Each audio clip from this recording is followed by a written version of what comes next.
गाजियापुर नामक एक गांव था। वहाँ दो भाई रहते थे। दोनों में से बड़ा भाई राकेश बहुत खुदगर्ज किस्म का इंसान था। वहीं दिनेश बहुत ही नेक। बचपन में ही उसकी माँ का देहांत हो गया था और उसके पिता ने बहुत मेहनत से उसे पाला पोसा।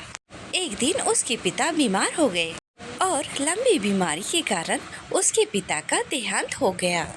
दोनों भाई मिलकर उनका अंतिम संस्कार कर देते हैं। 1 महीने गुजर जाते हैं। फिर उसकी पत्नी रोशनी उससे कहती है, सुनिए, मैंने सुना है जिस घर में मातम हो उस घर में कोई शुभ काम हो जाए साल गुजरने से पहले बहुत अच्छा होता है। अपने भाई की शादी क्यों नहीं आप करवा देते? कुछ दिन वो दोनों हमारे साथ रहेंगे, उसके बाद हम उन दोनों का घर बना देंगे। देखो, मजाक मत करो। अगर उसकी शादी करवा दी तो जायदाद में 2 हिस्से करवाने पड़ेंगे और शादी में बहुत सारे खर्चे होंगे। तो आपका इरादा क्या है? वो जिंदगी भर अकेला ही रहेगा, उसकी आप शादी नहीं कर पाओगे?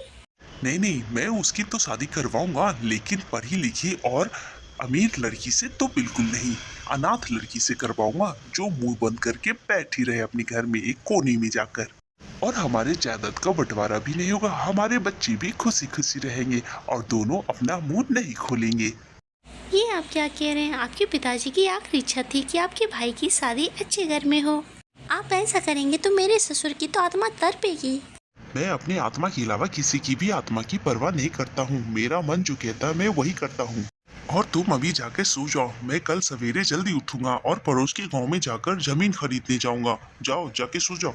इतना कहकर राकेश जाकर सो जाता है। कल सुबह होते ही राकेश तैयार होकर अपने घर से निकलता है। क्या राकेश बेटा, कहीं जा रहे हो क्या? हाँ काका, जरूरी काम से जा रहा हूँ, शाम तक लौटूंगा। अरे तुम्हारा छोटा भाई दिनेश कहाँ है? तुम्हारे पिता उसे बहुत मानते थे। अरे वो तबेले में काम कर रहा है, मैं अभी बुलाता हूँ उसे। वो तबेले में क्यों काम कर रहा है? तुम्हारे घर के नौकर सब कहाँ गए हैं? ऐसी कोई बात नहीं, हमारे घर के नौकर का तबीयत खराब है, इसीलिए हमारे घर का काम तो हमें ही करना पड़ेगा ना। और मुझे पड़ोस के गांव में किसी काम से जाना पड़ रहा है, नहीं तो मैं ही करता, इसीलिए उसे करना पड़ रहा है। ये क्या कह रहे हैं आप? आपने तो कहा था उसे आपने नौकरी से निकाल दिया है।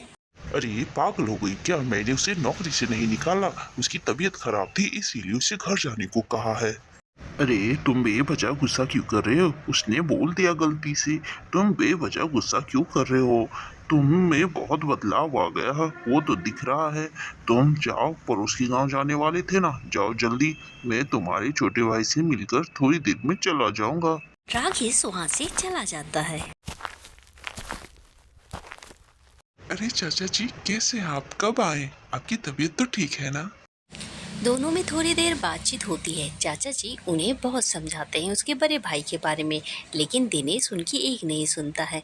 वो अपने बड़े भाई पे बहुत विश्वास करता था, इसीलिए उसके चाचा थोड़ी देर समझाकर वहाँ से चले जाते हैं।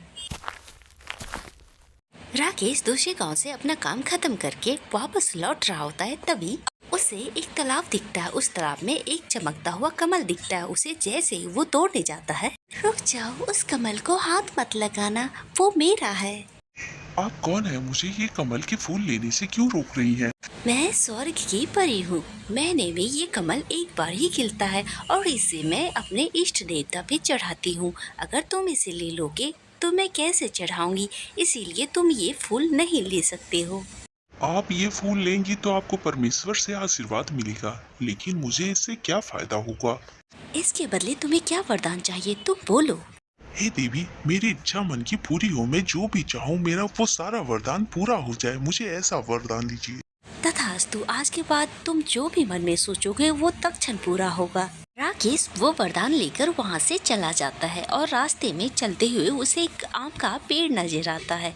फिर उसके बाद वो मन में सोचता है, इस पूरे पेड़ में फल लग जाए। राकेश के ऐसा सोचने पर तुरंत उस पेड़ में फल लग जाता है। वो जितना फल हो सके उतना खाता है, बाकी के बोरी में भरकर अपने घर ले जाता है। घर पहुंचने में आधी रात हो जाती है। उसके बाद उसका भाई सोया हुआ उठकर वो देखता है। ये फल देखकर वो पूछता है, इस मौसम में तो आम फड़ते नहीं है, फिर ये आम कैसे भैया? वो सारी बातें राकेश अपने छोटे भाई को बताता है। भैया आप तो बहुत भाग्यशाली हैं, आपको तो देवी के दर्शन हुए हैं और उसके आशीर्वाद भी मिले हैं। आप नेक काम कर सकते हैं बाकी गांव के लिए। अरे देवी ने तो मुझे वरदान दिए हैं, मैं पूरे गांव का भला क्यों करूं? देवी ने मुझे जो वरदान दिए उसे मैं अपने लिए ही करूँगा, किसी के लिए नहीं।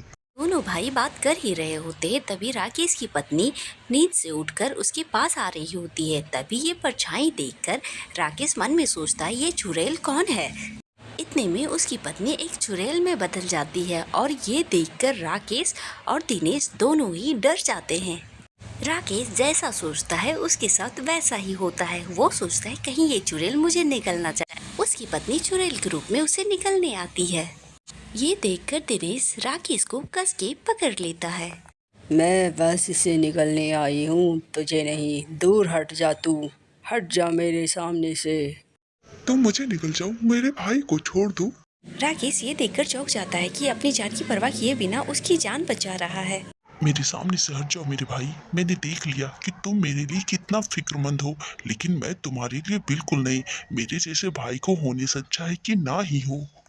भैया आप मन में ये सोचिए कि ये चुड़ैल यहाँ से चली जाए। आप मन में जो भी सोचते हैं वही होता है ना। आप जल्दी खींचिए।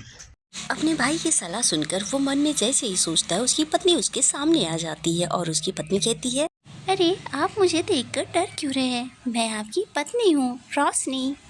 अपनी पत्नी को देखकर वो शांत हो जाता है। उसे अपनी गलती का एहसास अच्छी तरह से हो जाता है। उसके बाद कुछ दिन बीत जाते हैं और अपने भाई की शादी एक अच्छी लड़की से कर देता है।